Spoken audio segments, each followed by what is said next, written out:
The city of Trotwood became a food desert as a result of much disinvestment that happened within our city.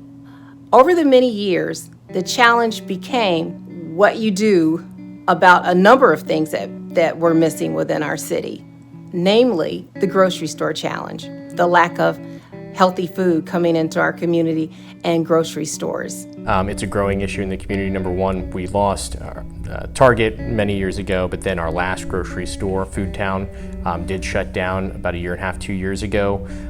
That was coming around the same time as the 2019 Memorial Day tornadoes, which was a direct hit on much of our economy here, but obviously COVID, given that many people lost jobs or had to take a step away from jobs for their own security reasons. So that obviously constricts people's incomes, which makes it difficult to buy the produce and food that they need. We are in a food desert. A lot of people find it difficult to access their food, and so we're exploring and looking at ways to connect the people to the local fresh food. And so we're trying to help others to learn how to grow food that's consumed directly, by the person. And so it's exciting. It's a challenge very much for a number of reasons, but those are obstacles all to overcome. Because the grocery retail industry is such a low margin cost, it's difficult for small entrepreneurs to start into that space, and the larger institutions, they're only going to select markets. So that leaves us in a situation where it's difficult to attract or induce grocers to come in. So it leaves us really with the last step, which is helping to build our local food systems, which is a top priority for us.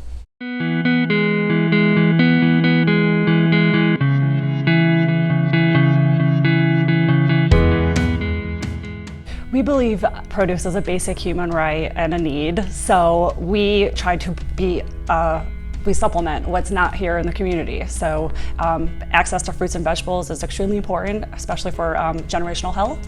So we provide it to people that don't have any other way to get it. Central State Extension works with farmers. I'm with the Agriculture and Natural Resources part, and so with my colleague in Family and Consumer Science, we have a grant called Growing Communities.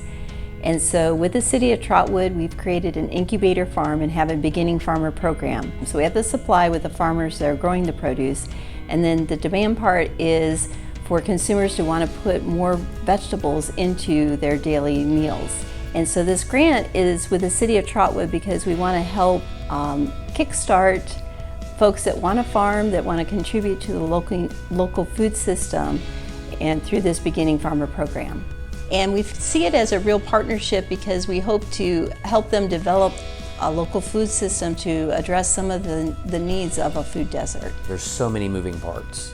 And so what you all are doing is trying to take those moving parts and make them make sense and communicate. This is, at the end of the day, this might be something, a path that we're going down or whatever it might be. We got to start somewhere. And hopefully at the end of the day, you'll have a checklist or a roadmap or whatever it might be to help us make decisions. As mayor of the city of Trotwood, success to this project looks like to me the opportunity for people to come together, to be able to be honest about what it is that they can do regarding the challenge, and to work together in unison in making it happen. I support a number of groups that are already addressing food insecurity, but being able to have them work together and choose a real direct way of solving this problem is one of the things that I think would really help, because I believe that even in other communities there are many that are addressing these challenges, but how do you work together to get the biggest bang? And that's what I think Leadership Ohio and this initiative will do for not only the city of Trotwood, but it will do for other communities. Because the challenge is, how do we put the best that we've got together to make things work?